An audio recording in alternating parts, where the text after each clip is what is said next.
Hey, everybody. Thank you for joining us for today's webinar, MCC Assessments and Readiness for Practice, understanding what MCC exams measure, how they are used, and why it matters. Bonjour à tous et merci de vous être joints à nous aujourd'hui.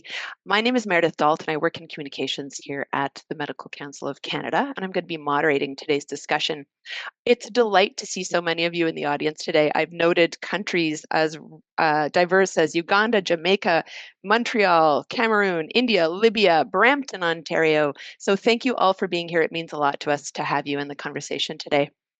At the beginning of business meetings in Canada, it's become common practice to acknowledge the fact that we live and work on Indigenous lands, and we do this in the spirit of reconciliation. So today, I want to begin by acknowledging that the Medical Council of Canada is situated on the territory of the Anishinaabe Algonquin Nation, who continues to care for and sustain the land on which we gather, work, and play. So before we get started, my first order of business is to let you know that today's webinar is taking place in English, but Zoom provides a simultaneous translation feature. So you can choose to see the captions in a number of different languages, and this includes French. There are instructions on how to engage the live translation, I hope, coming in the chat window. So hopefully those instructions will be there soon. Tout au long du webinaire, vous pourrez activer la fonction de traduction simultanée pour afficher les sous-titres dans la langue de votre choix, dont le français. Les instructions, j'espère, sont affichées bientôt dans la fenêtre de clavardage. Please note that this AI-generated translation, however, will not be 100% accurate, especially with acronyms and with proper names. Cette traduction est générée par l'intelligence artificielle et certains termes pourraient ne pas être traduits correctement, surtout les acronymes et les noms propres. But you may ask your questions of our panel in either English or French, but we'll be answering questions most likely today in English. Vous pouvez poser des questions en français, mais vous recevrez des réponses en anglais. Also, just by signing up today, you will be getting a recording of this webinar by email, so stay tuned for that. We'll also be sending a French translation in a few weeks. Un enregistrement avec traduction en français sera disponible quelques semaines après l'événement. So I want to start today with a presentation from our speakers, and then we're going to be opening the floor to the audience, to you, to ask questions. And I hope you will take the opportunity today. We're not a huge group, so we're going to try to get to as many of your questions as we can. There are two buttons at the bottom of your screen. One is the Q&A button and one is the chat button. So the Q&A button is the one we want you to use to ask your questions. So questions go in the Q&A button. The chat is a space for you to speak to one another, but please be respectful in that space and don't share confidential information like candidate numbers, things like that. And now it's my great pleasure to introduce today's panelists, who are two of our own at the Medical Council of Canada.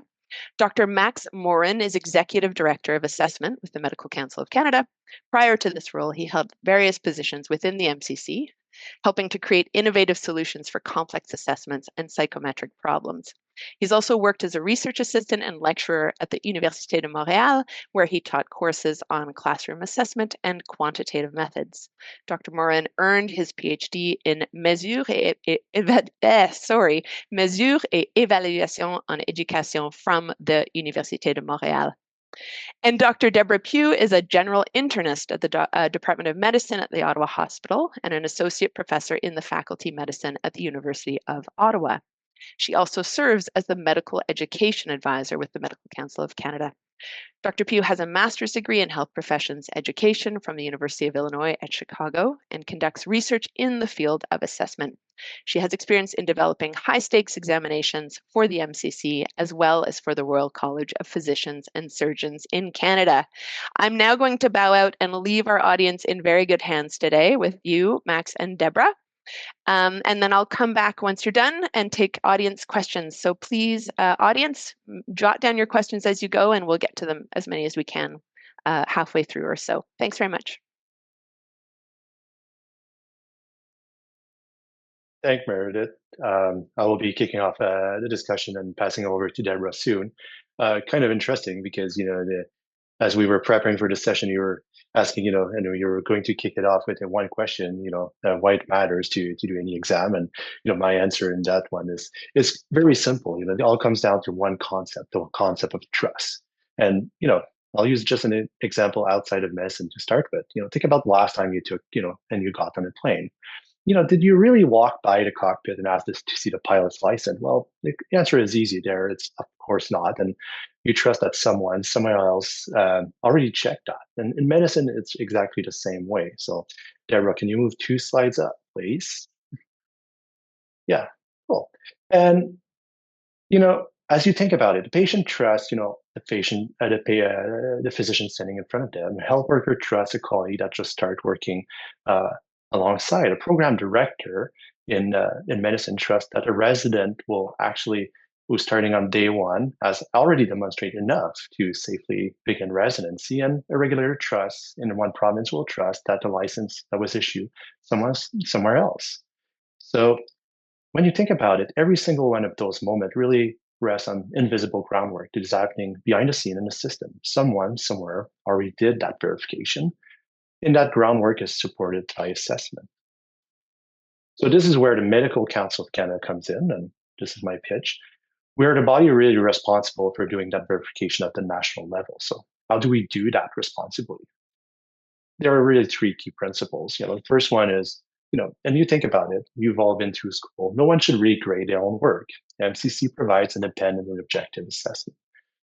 Secondly, we want that work to be relevant. So the exam must really match the stage of practice that someone is moving in. And there are probably many physicians on this call today. And third, no single exam should carry the full weight of any ISTIC decision. In fact, this should be always done through some sort of triangulation with different sources of evidence complementing each other. So we are not claiming for one exam at the MCC that will make that determination, but we're claiming that we are part of a system that will help things moving forward. That system is also done in collaboration with regulation as well as education, and this is where Deborah will pick it up and present how assessment actually drives learning.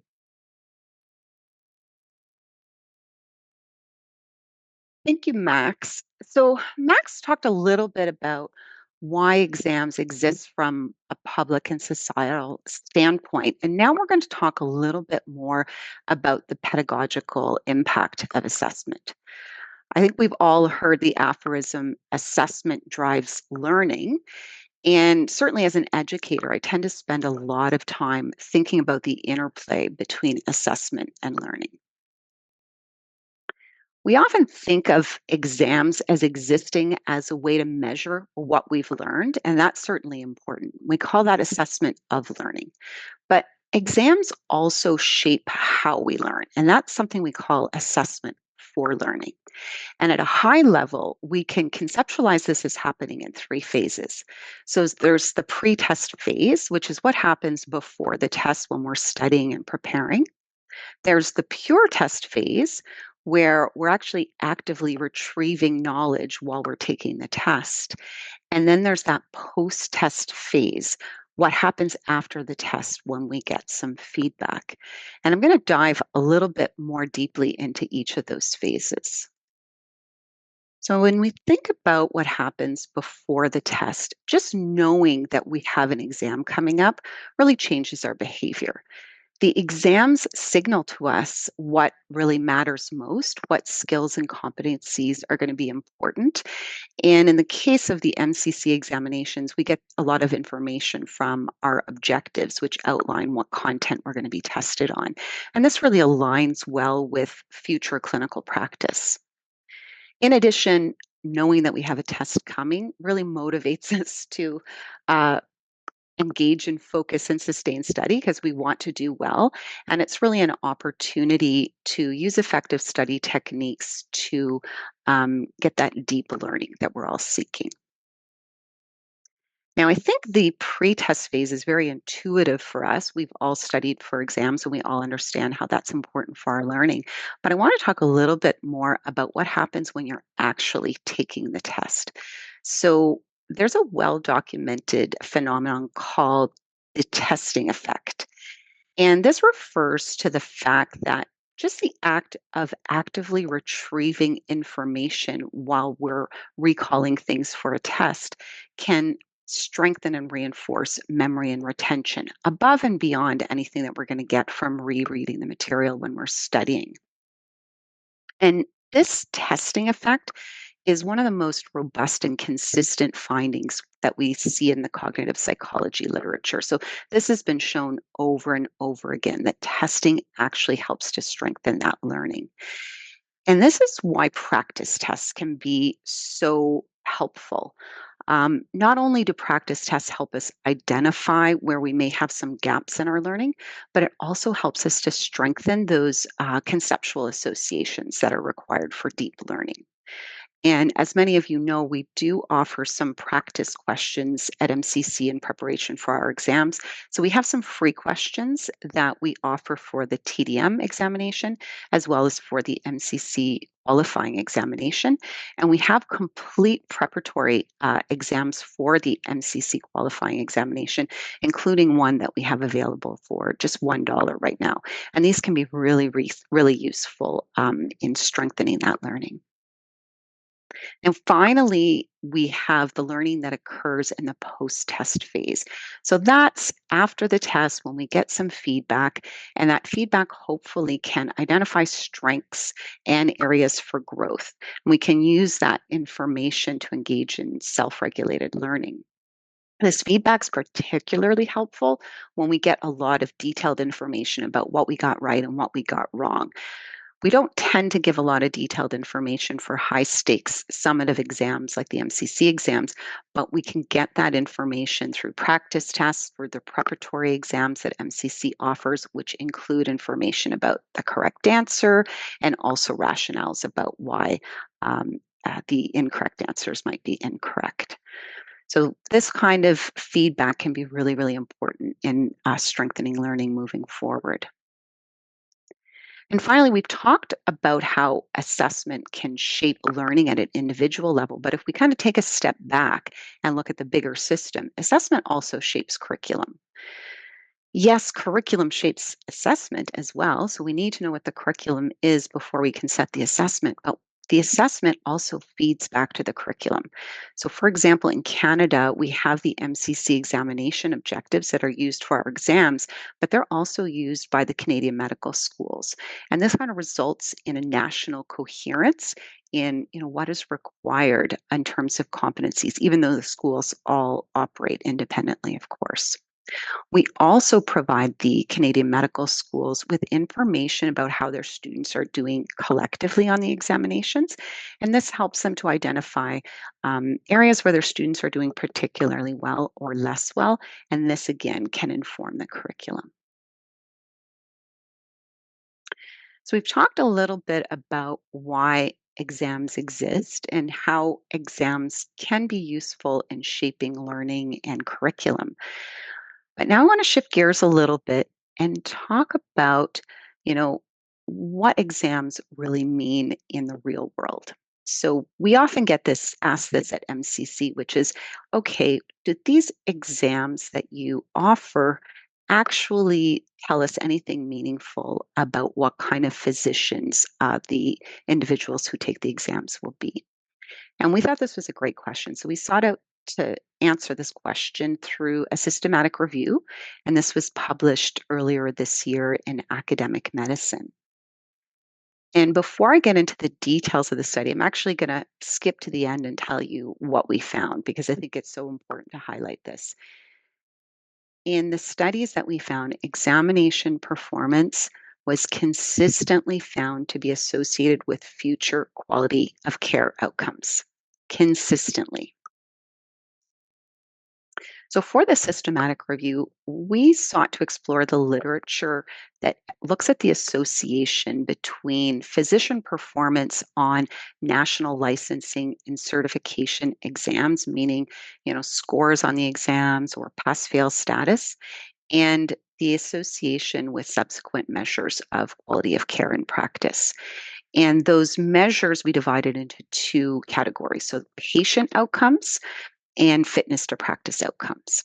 And so with the help of a librarian, we systematically looked through the literature. We found almost 10,000 studies to look at and identified 44 that met our inclusion criteria. And these studies collectively included data from over 1 million physicians representing all disciplines and essentially any exam format. Some of the studies had OSCEs, oral exams, written exams. And what we found was that with regards to patient outcomes, those who had performed better on exams were more likely to um, prescribe medications appropriately. So, less prescribing of high dose opioids, less prescribing of antibiotics for viral infections, better adherence to guidelines for things like mammography, and probably most importantly, lower patient mortality. And there were a number of studies that actually found an association between exam performance and patient mortality.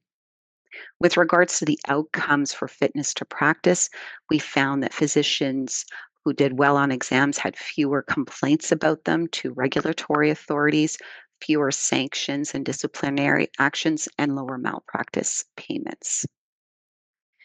And I want to stress that this is a consistent finding. These weren't one off findings. Over and over again, studies show that better exam performance is associated with better outcomes in practice, which suggests that the exams are likely tapping into something that is related to enduring professional competence. It's not just a snapshot of how physicians are performing on that exam day.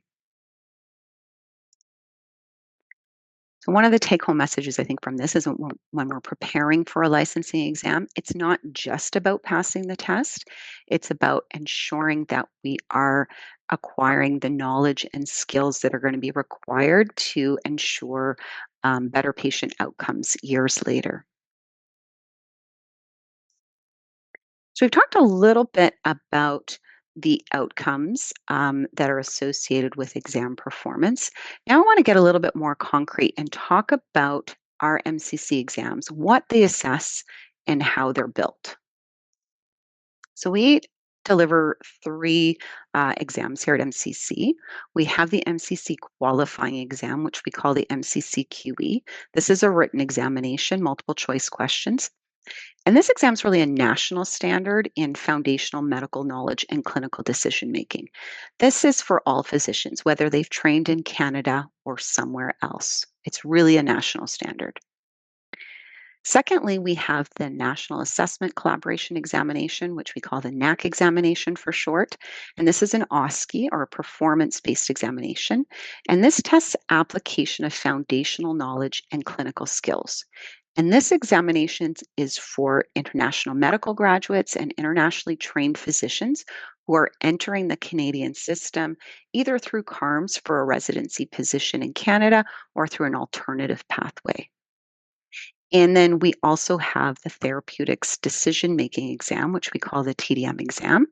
This is a written exam and it's case based. So each case is associated with up to 4 questions. And this exam focuses on the pharmacologic and non pharmacologic management of medical conditions. And this examination is exclusively for those going through the practice ready assessment pathway. So, although these are all different examinations with different formats and different purposes, they do all have one thing in common, which is they're assessing readiness to practice safely in the Canadian context. So, what do I mean by readiness to practice in the Canadian context? Well, yes, we need to be assessing medical knowledge, and we certainly need for physicians to have strong medical knowledge and clinical decision making, but they need to be able to apply that knowledge within Canada's legal, ethical, and social landscape. And expectations for physicians practicing in Canada will differ slightly or a lot from other jurisdictions with regards to things such as our reporting obligations, how we approach consent and confidentiality, how we approach issues like medical assistance in dying, which we call MAID, how we approach reproductive health and abortion, gender diversity, Indigenous health, cultural humility.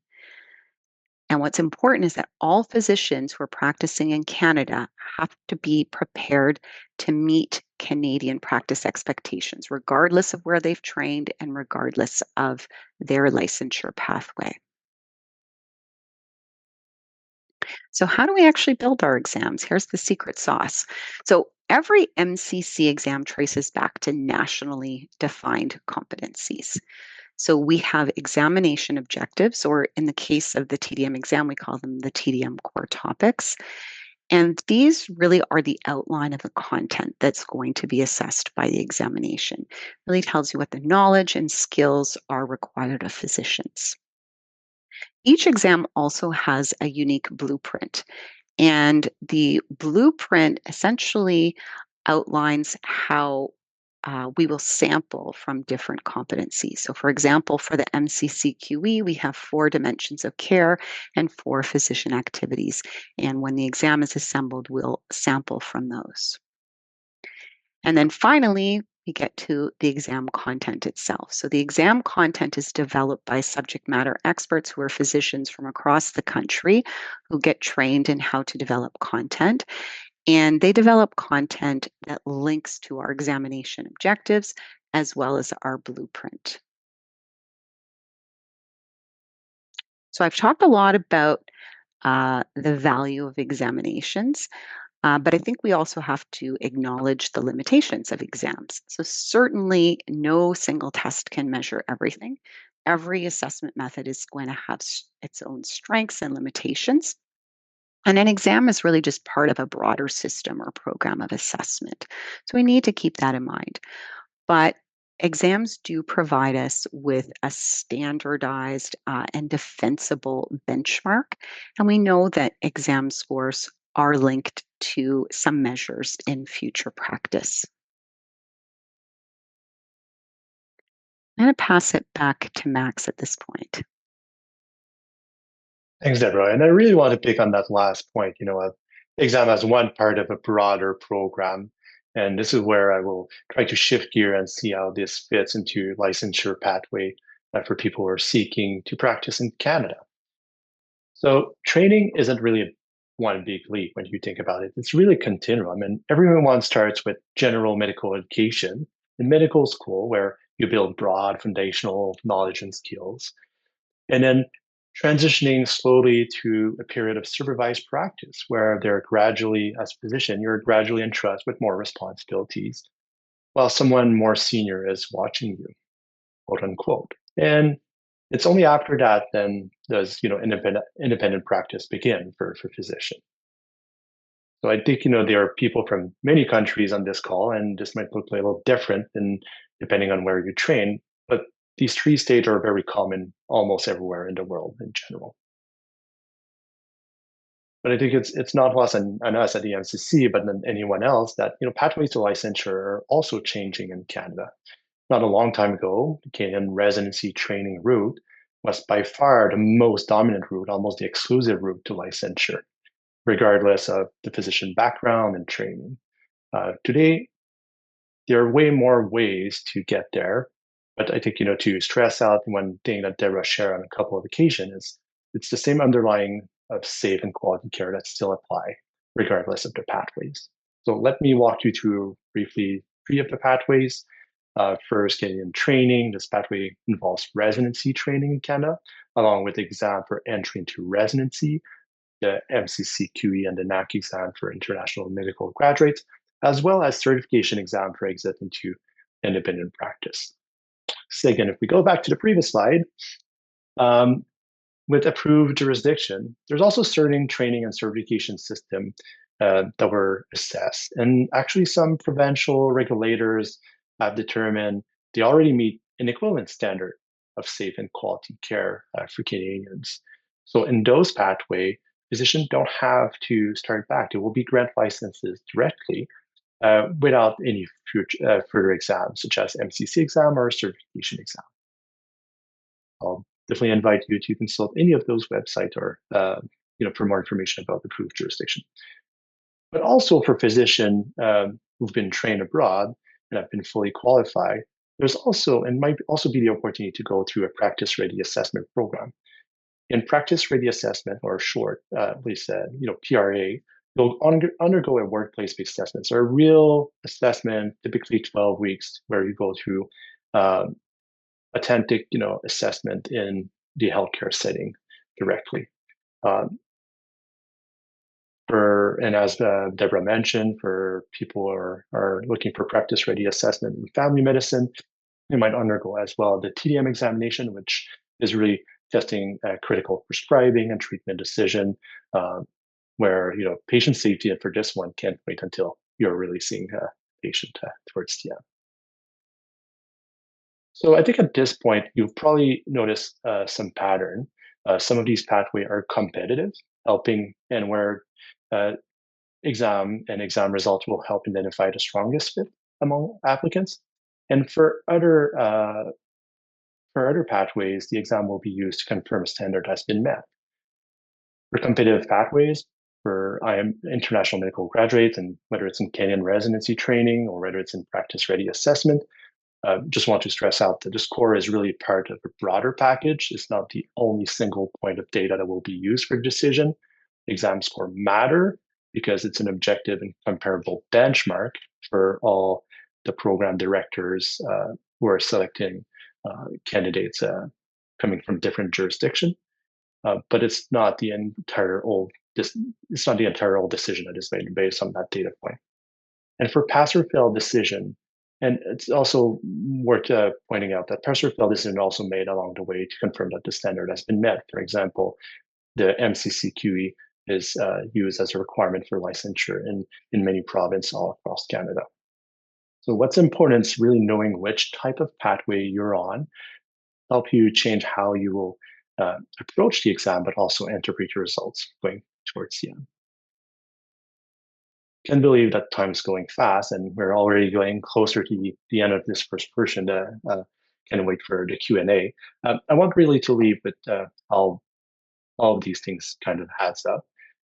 I know that navigating to regulation or licensure in the different countries sometimes feels like a maze with different provinces, different exam, and different pathways, and that feeling is real. But what we really want Debra and I to stress today is there's actually a system and there are a defined process, but most importantly, a single standard behind all of this of safe and quality care for Canadian. And at the MCC, we really work towards helping out with that coordination of that system, defining the roles, working closely with regulators.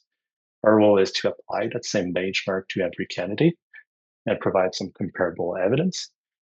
But one thing also is we always want to do better, and we do appreciate that access to that system is key. So exam at the MCC are run multiple times a year in different center in Canada, but also all around the world. And we believe in a key principle is to offer the exam at the right time in the right location for you. So hopefully we are trying to achieve it, and we are working towards that goal together. So just as a final and as a closing, let me bring us to where we start today.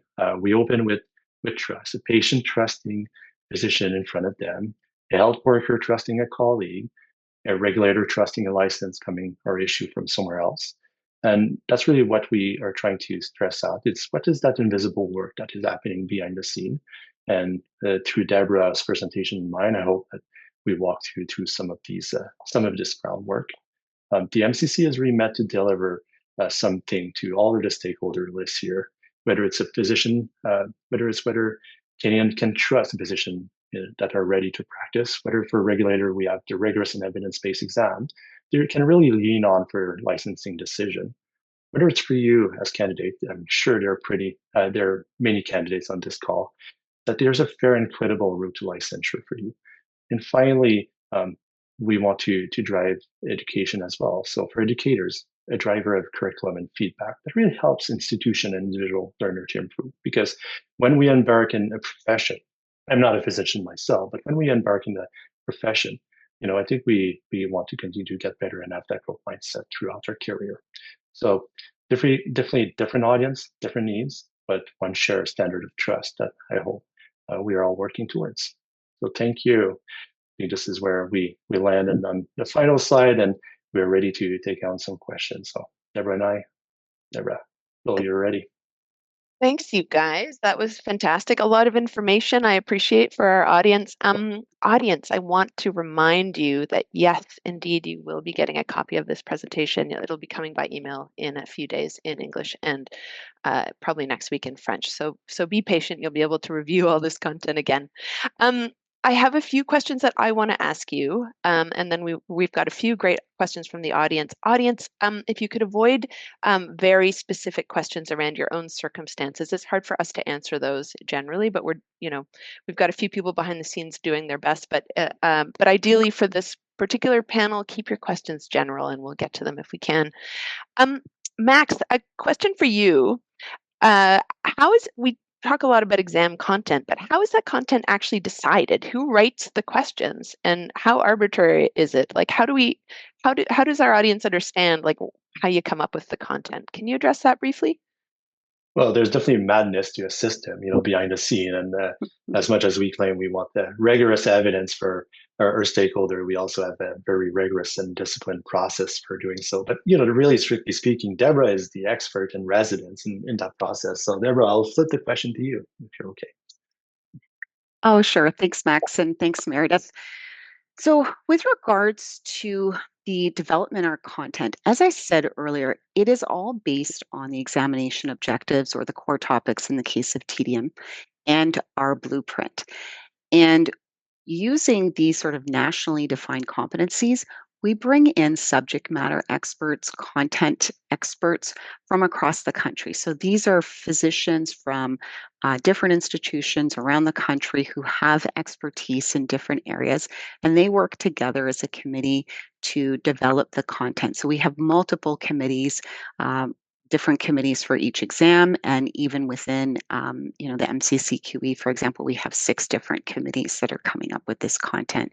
And the content goes through a very rigorous peer review with usually 8 to 10 content experts weighing in on the content before it goes off for development and incorporation in the examination. We also pilot test a lot of our content to ensure that it's going to be assessing what we think it's going to be assessing, and we get a lot of psychometric data and stats to tell us if the exam questions are working as intended. Okay, fantastic. That context I think is helpful for people who otherwise just see, questions. Questions, but those questions come together after many, many months of smart people weighing in on them, huh? Max, for you, back to you. When it comes to exams, are there limitations on effectiveness? We know that there aren't tests that can measure everything. How do we know exams? How do we know that they're effective, that they're doing what they need to do, and that we're really assessing people and fully understanding their capacity? Well, a little bit with some of the work that Deborah presented, and how we link it to various outcome and see that they're effective at um, being a protective measure for the public. I think that's going back to that standard of trust that we are all work towards. Um, but also importantly, and we've used that, and there's no single exam that will rule out everything. And this is where triangulation, as we put it, and as well as bringing different evidence, into the fold is key and important. At the MCC, we believe that's not everything that should be assessed through exam. It's one of the reasons why we are also involved in supporting real assessment and workplace-based assessment, because those are the different evidence and that triangulation that is needed uh, for making the right determination and the right decision at the Right. Okay, that's helpful. Thanks. A question from one of our audience members for you, Deborah, about the study you mentioned, looking at the correlation between exam scores and patient or clinical performance outcomes. He writes, if passing the exam determines whether a physician can enter a residency program or practice independently, how can the outcomes of those who pass be meaningfully compared with those who fail and are therefore not given the same opportunity to practice? Want to tackle that Yeah. one?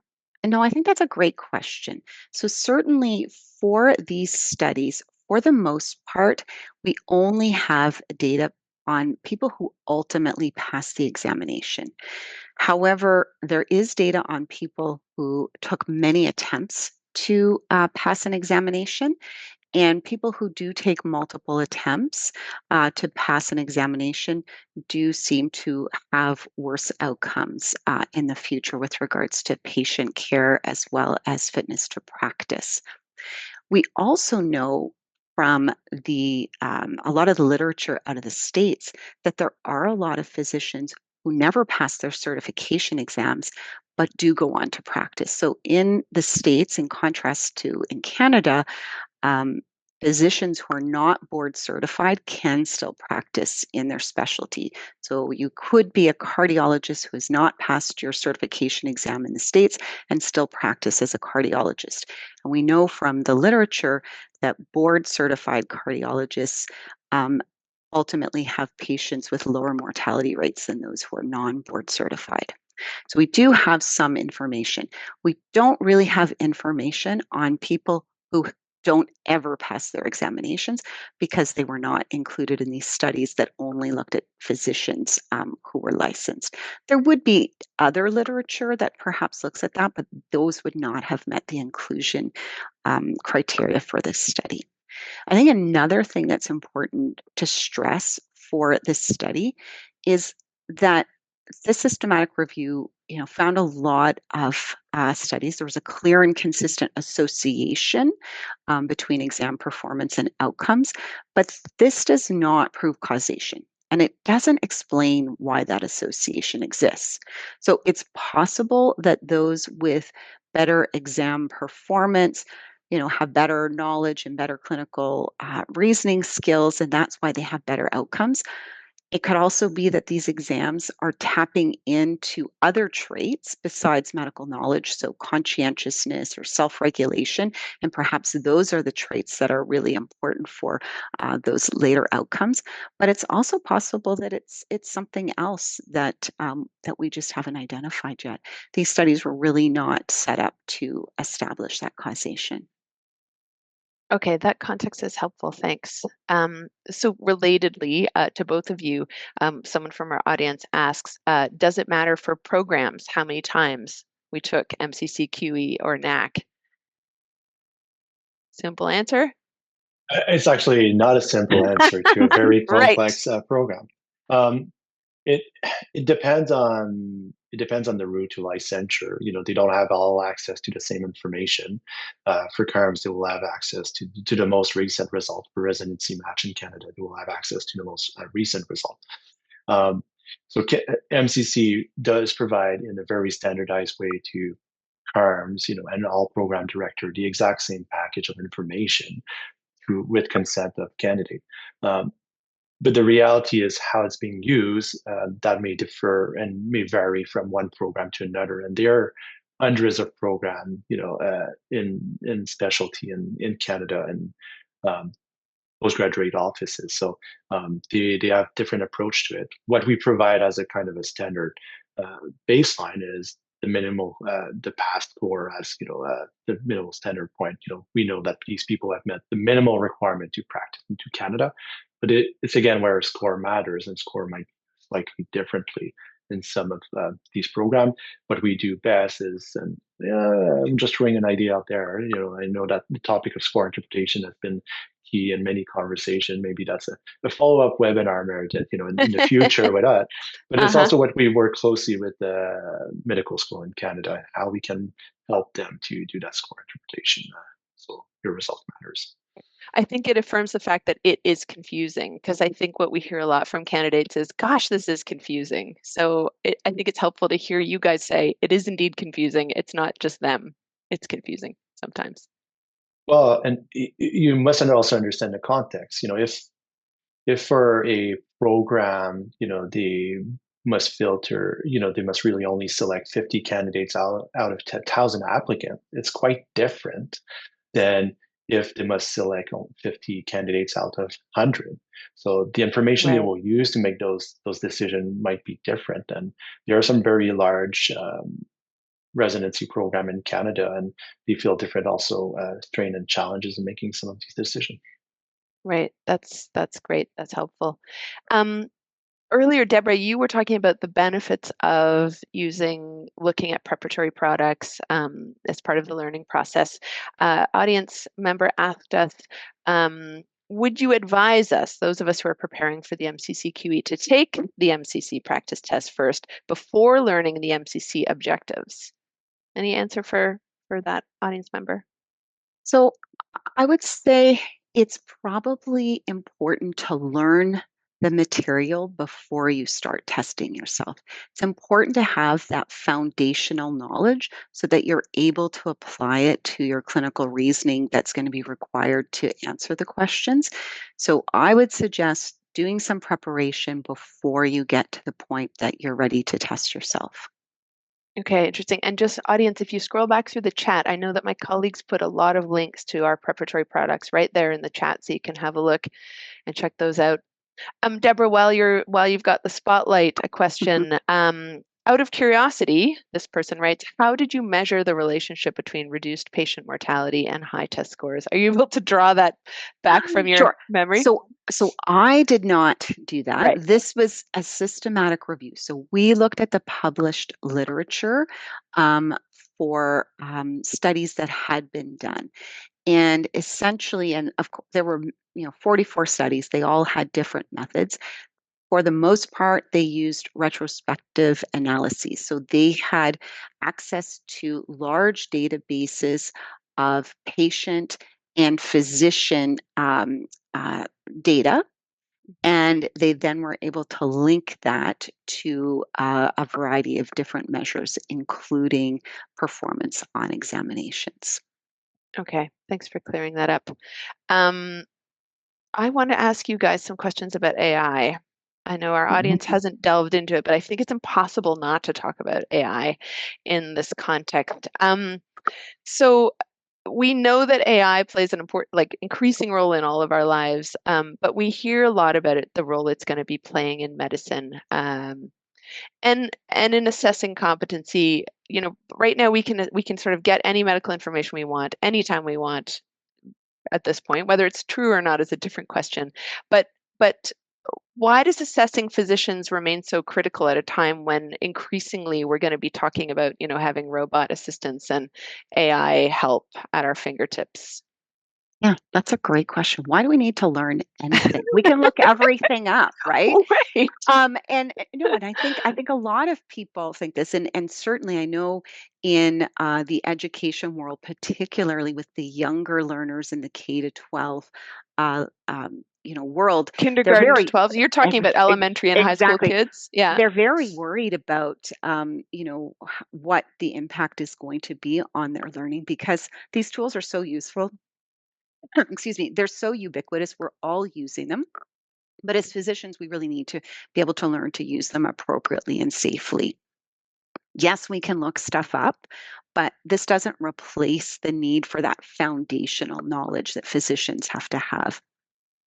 We need that foundational knowledge to engage in clinical reasoning in a meaningful way. That clinical reasoning is absolutely dependent on physicians having that foundational knowledge in a well organized domain specific way. I think another issue that we're seeing with AI, and I think AI again, I think it's ubiquitous. I think it's something we should all be learning how to use. But there is such a thing as over reliance on AI, and the studies they've done in medicine have shown that when physicians are and learners are over relying on AI, it can lead to de-skilling and never skilling. And this is Ooh, something we definitely want to avoid. And what's worrisome is this appears to be even more of an issue for physicians with lower baseline performance. So those who are already weaker are more susceptible to this de-skilling and never skilling. And then, de-skilling. Sorry, I'm going to just walk it back. De-skilling just means so there's losing your skill or never yes. acquiring your skill So because you're yeah, getting too reliant. Thanks for yeah. So clarifying that. there's misskilling, Oh, de-skilling, whoa. and never skilling. So Okay. so never skilling is you never learn how to do it because AI has always done it for you. De-skilling is where you have the skill, but your performance is getting worse as you start relying on AI instead of your brain. And then misskilling is, of course, being misinformed by AI, and this leading to issues with skills. There's been some very interesting literature on this, which I won't delve into right now, but certainly it's something that we need to be cautious that we are not overly reliant on it. We also know that the outputs from AI can contain inaccuracies. But how do you know if there's inaccuracies if you don't have that foundational knowledge? So you need that knowledge and the expertise to be able to detect the inaccurate outputs from AI in the wrong person's hands. So I think of people in my life who use AI to ask medical questions. They sometimes get some very misleading answers that lead to a lot of concern for them because they don't have the medical expertise to interpret whether or not the output is likely to be reliable or not. Got it. Thanks for that, Max. You were smiling. Did you want to weigh in? If we can build on that, well, one is we did a load experiment at the MCC where we put a few questions and had a assisted decision making tools, to support us. And as a non-physician, I try it, and Deborah on the other end try it at the same time. And I did very poorly because I didn't know what question to ask really to help with decision making. So that's a little bit, the technology and the AI that exists now is worse than the worst that we will never use. It will just continue to improve. But definitely, I do trust, you can all you can all appreciate that Deborah had 100%, success in that little experiment, as a smart person. And Because she it's had the really skills. because she Yes. had the skills She was and not really de-skilling. not at that point. I No. wonder what's going on now. But really, that's, just, that was reassuring, but it's also reminded us where does foundational knowledge fit, in the grand scheme of things? But there's a fundamental also question for the MCC, and this is one where we want to be at the forefront and work with our partners to understand how those skills will evolve, because I think we can all see the skills of physician, the skill of professional evolving with the use of technology, and that's part of a mandate to be part of that conversation. So assessment can drive learning, but also we can be at the forefront. So it will help, pull everyone in the right direction. Okay, super. Thanks, you too. As someone in the chat says, AI doesn't have emotions. It's true. Okay, so lots of questions. I'm going to switch gears again. We're going to go back to the question of prep products. We've got someone saying, are Toronto notes helpful to prepare for MCC exams? I know we shared some of our own resources, but please help us understand. Are the Toronto notes enough? What would you say? We're prepping for exams. Deborah. I'll tell you my bias. I don't think the Toronto notes are enough for most people, but I think people should use the resources that best align with their own needs. The Toronto notes are not one of the resources that we specifically endorse, but I know that a lot of students find them helpful to organize their studying and their knowledge. They don't tend to get into the details as much as you might see from more traditional resources. We do on our website, as you were alluding to, Meredith, we do have a number of resources that we can point candidates to. These are guidelines, textbooks, that kind of thing, where people can get a lot more detailed information. Right. Okay. And those links are going to be also shared in the email you'll be getting when you get the recording. So hold on, it's coming. I think also they're getting shared in the chat. So keep your eyes on the chat. Okay, here's a question that's maybe it's vague, but maybe interesting for the audience. What's the average study period for the MCCQE? Are you able to answer that? The average amount of time, I suppose, that someone should be spending or thinking about studying, or do we know how long people spend studying for the MCCQE? I have no idea, but I suspect it's extremely variable. So, for someone who has just finished medical school, for example, they may need to spend less time studying for the exam because that material is still relatively fresh in their minds.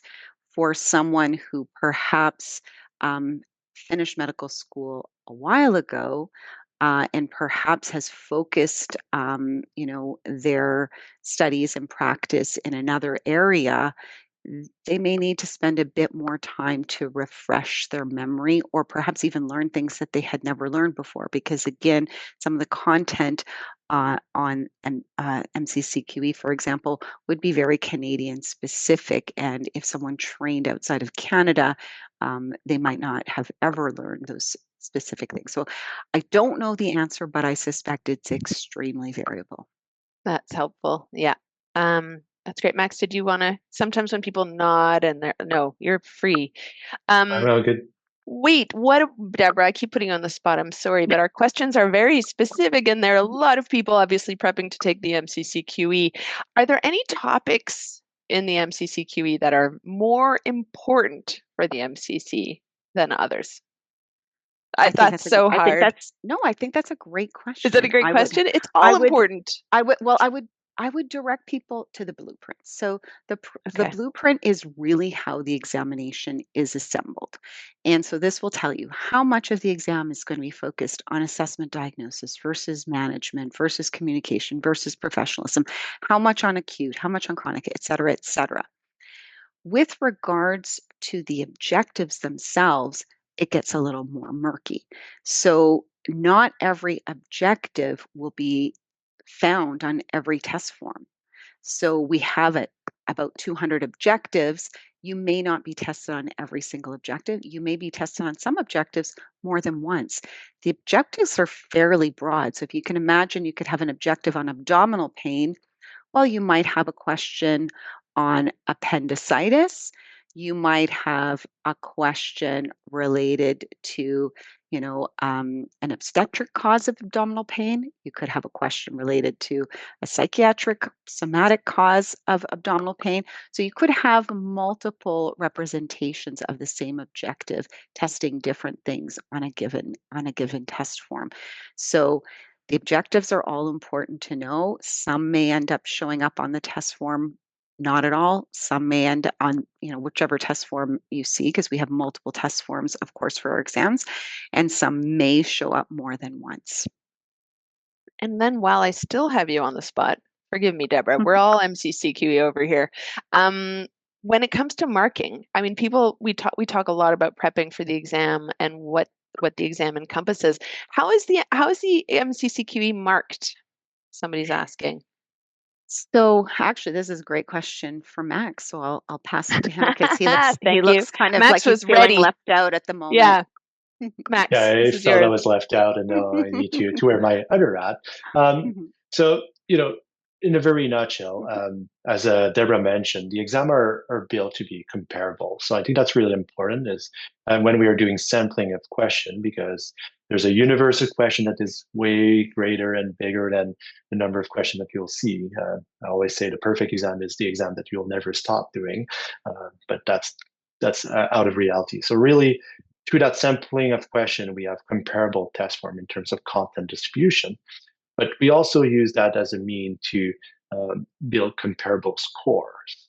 So whichever sample of question you've seen compared to any other candidates, we have a mean, and this is a little technical. We have scoring models and methodology, psychometric models that can be used to put everything on the same scale, and then those scores are being available to all of you. So really, to walk you through the process, um, each question is very simple. It's correct or incorrect, zero and ones. We are not doing, we're not taking you away points, for any incorrect answer for any of your question. And this is all transformed into a final score that is comparable for each other using technical terms, equating, linking, and some psychometric models. So if you get a score for uh, 250 on one test form, this will be comparable to score 250 on another test form. In addition to that, we have a lot of quality assurance processes, and I think that's important to stress out. We will never use a question that we have doubt about the medical accuracy or concern about whether it actually contributes to meaningfully to your final score. So we have post-exam processes that we will look, psychometrically, we'll look up psychometrically all of these questions and ensure that they actually contribute meaningfully to your score. If we have any concern or doubts, they will be taken away, again, to ensure that this is a true reflection of your performance and not noise that is added to some errors that could introduce in the exam process.